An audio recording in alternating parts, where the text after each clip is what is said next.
All right, everyone, welcome back to Nadlan Forum Podcast Daily, your daily dose of real estate, mortgages, and all things biz. It's Ruby here, and as always, I'm joined by Lior. Lior, you ready to dive in, or are you still waking up over there in New York? I'm good. Coffee's kicking in, and you know this topic has me fired up. We see it over and over. These government shutdowns come along, and bam, critical programs like USDA loans hit pause.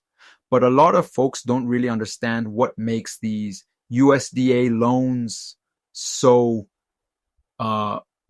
unique, especially compared to things like FHA and VA deals we talked about in previous episodes. Totally, and it's kind of wild when you look at who gets hit the hardest. USDA loans are strictly for folks in rural and really low-income areas. It's literally their ticket to home ownership, way out in places that might otherwise be skipped over. Think about it. No down payment, super low fees, relaxed credit standards. Like, it sounds almost too good to be true, but it's real, and it makes a massive difference for first-time buyers who can't save up tens of thousands for a deposit. Yeah, and here's where the shutdown really bites, right? Because the USDA program needs this extra review before the loans are finalized. That review, it can't happen with most staff furloughed. So if you were hoping to close this month in, say, a small upstate New York town or out in Oklahoma, you might suddenly be stuck even if you found your dream place. It's a real punch in the guts. Actually, this reminds me, you know my cousin's friend from back home in Queensland?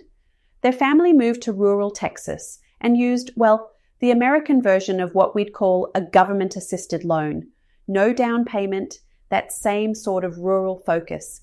Without it, they literally couldn't have bought a place, like not even a shot. Now with the shutdown, so many families just like them have had their plans yanked out from under them overnight.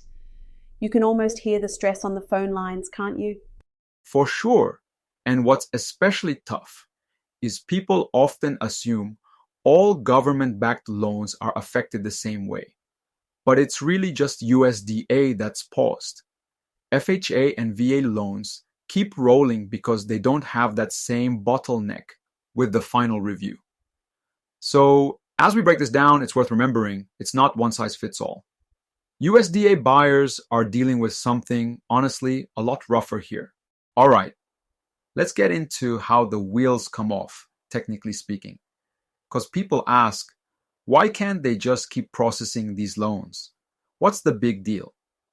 And it always comes back to something called the Anti-Deficiency Act, or ADA. And yeah, I know, sounds like lawyer stuff, but it's actually pretty straightforward. If the government doesn't approve new funding, agencies can't rack up any new obligations. They can't say, sure, we'll cover this if Congress hasn't given the green light. Yeah, and I think most folks don't realize these lapse in funding plans are very black and white. The USDA's own policy is if it's not an essential activity, like protecting life or property, or it's not funded from last year's budget, then, sorry, everything else stops. Mortgage approvals?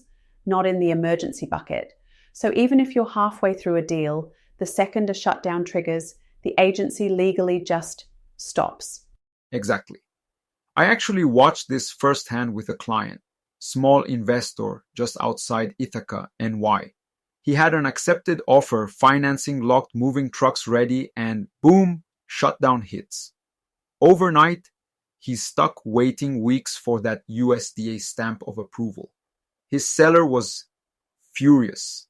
The buyer's timeline exploded. And I mean, you try explaining the Anti-Deficiency Act to someone who just wants to get their keys, right? You almost need a degree in bureaucracy to buy a house some days, honestly. But it does make sense. There are rules in place to stop government agencies from spending money they don't have. The unfortunate bit is, homebuyers are the ones caught in the crossfire. If you've been listening for a while, you might remember our episode on closing costs. This is one of those invisible costs, right? The emotional toll and the time lost aren't on any spreadsheet, but they can be brutal, especially if you're already stretched thin. So let's talk about what all this actually looks like in the market. I mean, it's not just numbers, it's families and entire communities facing a big pause button. Closings get delayed, some deals fall through entirely, and for first-time or low-income rural buyers. The uncertainty can be pretty intense. There's even talk from experts about these little shutdowns having surprisingly big ripple effects in these smaller markets. Delays, lost sales, people losing faith in the process. And we'll put some numbers behind that. Because just looking at fiscal 2024, you had, 33,000 families in limbo. That's $6.1 billion in mortgages hanging out there. It sounds massive because it is massive, especially concentrated in rural areas with fewer options. If you're in a small town, maybe your only shot at a mortgage with no down payment was this USDA loan. And now, poof, it's on hold. So what do you do if you're in that boat? First up, you might have the option to pivot to an FHA or VA loan, but heads up, every program is different. FHA needs a minimum down payment. VA is for veterans, of course. It comes back to what you qualify for. And honestly, given how fast these situations can change, your best move is to stay in touch with your loan officer, watch the headlines, and don't be afraid to ask for updates. Like, even if you feel a bit annoying, this is your future home we're talking about. And I'd add, don't just assume everything will snap back instantly when the shutdown ends. The backlog gets pretty long, especially after a week or two. Plan for delays, keep your documents ready, and if you're in contract, talk to your seller and agent about adding flexibility in your closing date. We saw in past episodes how market hiccups, even short ones, can set the tone for months. Same deal here. Take it seriously. It's a test of patience and, kind of like we talked about with hurricanes and insurance last week, resilience, right? At the end of the day, you can't control the shutdown, but you can get educated and make a backup plan. That's what puts you just that little bit ahead of the chaos. Lior, any final thoughts before we wrap up? Just that, the shutdown stings. But these market blips have lessons in them. Keep your eyes open, stay adaptable, and, as always, when in doubt, ask your professional. It'll save you a lot of headaches. Couldn't have said it better. All right, that's all from us today. Lior, cheers for your insights, mate. And thanks to everyone for tuning in. We'll be back tomorrow with more updates because, let's be honest, the news doesn't stop. Catch you, Lior. Thanks, Ruby. Bye, everyone. Stay smart and talk soon.